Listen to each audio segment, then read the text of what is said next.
Hello friends, ఈరోజు మీరు చూస్తున్నది శ్రీ రామలింగేశ్వర స్వామి ఆలయం.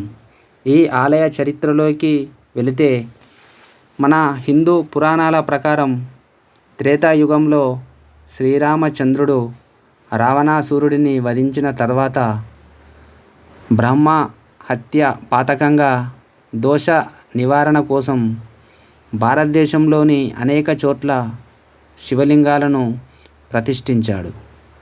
లంక నుండి అయోధ్యకు తిరిగి వెళ్ళే క్రమంలో శ్రీరాముడు ఈ ప్రాంతాన్ని సందర్శించాడని ఇక్కడ శివలింగాన్ని స్వయంగా ప్రతిష్ఠించి పూజలు చేశాడని భక్తుల నమ్మకం. శ్రీరాముడు ప్రతిష్ఠించిన శివలింగం కాబట్టి ఈ స్వామిని శ్రీ రామలింగేశ్వర స్వామి అని పేరు వచ్చింది. ఈ ఆలయం లోపల బాలగణపతి, పార్వతీదేవి, శ్రీ రామలింగేశ్వర స్వామి, నందీశ్వరుడు, వీరభద్రస్వామి, వెంకటేశ్వర స్వామి.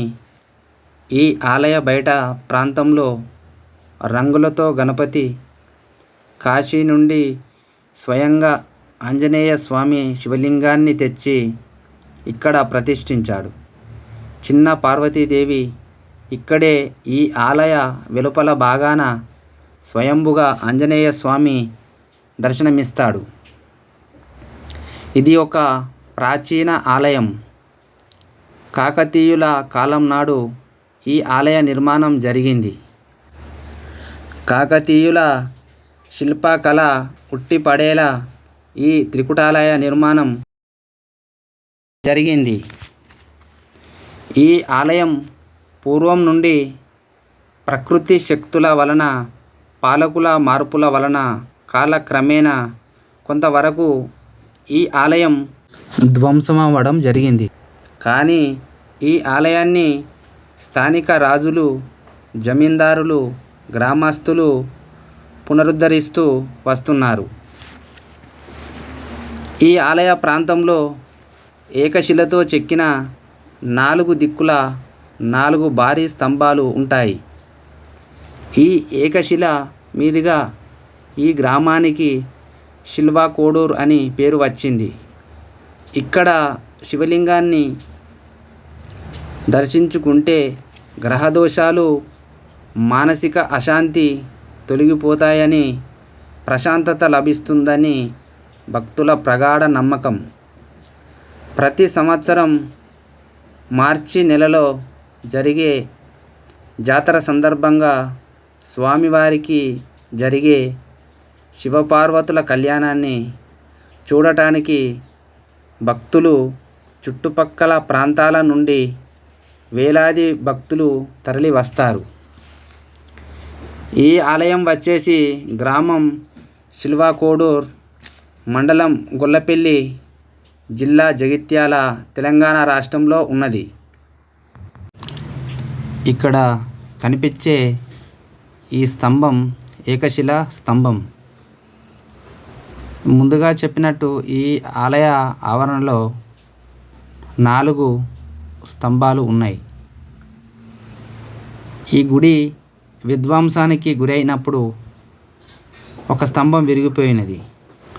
ఆ స్తంభం ఈ వీడియోలో కనిపిస్తున్న స్తంభం ఈ ముంగట అదే ఏకశిల స్తంభం. ఈ 2 స్తంభాలు గుడి వెనుక భాగంలో ఉన్నాయి. గుడి వెనుక భాగం.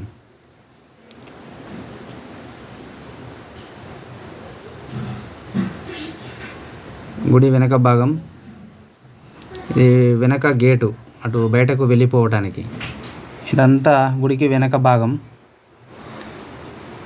ఈ గుడి బయట నుంచి వెళ్ళి చూస్తే అనేకమైన గుళ్ళు ఒకే చోట ఉన్నట్లు అనిపిస్తున్నది. పూర్వం కాకతీయుల కాలం నాడు నిర్మాణం చేసిన వాళ్ళు నిర్మించిన ప్రతి గుడి కట్టడాలు ఇలానే ఈ పద్ధతిలో కట్టారు. ఈ దేవాలయాలు ఆ రోజులలో కొంతమంది చేతులలో విధ్వంసానికి గురి కావడం జరిగినది. ఇక్కడ ఈ దేవాలయం కొన్ని సైడ్లకు డ్యామేజ్ అయిన విగ్రహాలను కూడా సైడ్కు పెట్టినారు. వీడియోలో చూపించిన విధంగా గుడి గోపురాలు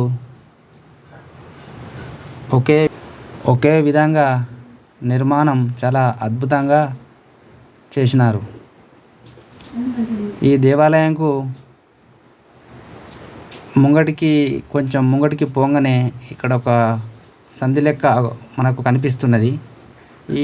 ఈ సంధిలో కనిపించగానే ఇక్కడ ఒక చిన్న వాటరు గుంత కనిపిస్తుంది. ఇక్కడి దేవాలయ అర్చకుడు చెప్పింది ఇది కోనేరు. ఈ లోపల శివాలయాన్ని శుద్ధి చేయంగానే ఈ వాటర్ ఇళ్ళకి వస్తాయి. ఇక్కడ నంది బొమ్మ, ఇంకా కొన్ని చిత్రాలు ఇక్కడ ఉన్నాయి, రాతిపై చెక్కినారు. ఇక్కడ ఇంకా కొన్ని డ్యామేజ్ అయిన విగ్రహాలు చూపిస్తాను. కొంచెం ముందుకు పోగానే ఇక్కడ అమ్మవారి గద్దె ఇక్కడ కనిపిస్తున్నది. అమ్మవారి గద్దె డ్యామేజ్ అయినది. పూర్వం అమ్మవారి గద్దె డ్యామేజ్ అయినది. ఈ లెఫ్ట్ సైడ్లో ఆ చెట్టు చాటుకు ఒక పిల్లర్ ఉన్నది, డ్యామేజ్ అయిన పిల్లరు చిన్నగా.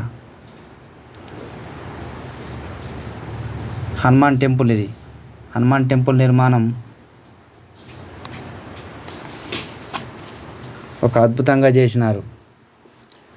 ఈ పిల్లరు కిందికి వెళ్ళి గోడ నిర్మాణం చేసినారు. దేవాలయంకు ముందు భాగం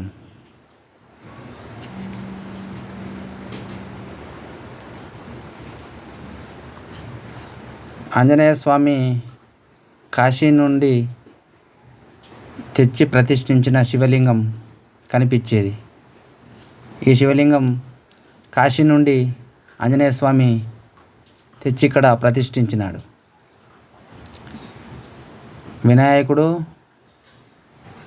వినాయకుడు సాయిబాబా, అమ్మవారు పార్వతీదేవి, నందీశ్వరుడు దర్శనమిస్తారు. ఈ దేవాలయంకు పక్కపొంటి ఇంకొక దేవాలయం ఉన్నది. ఈ దేవాలయం విధ్వంసానికి గురైనప్పుడు విగ్రహాలను ధ్వంసం చేసినారు. ఇదే ఆ దేవాలయం.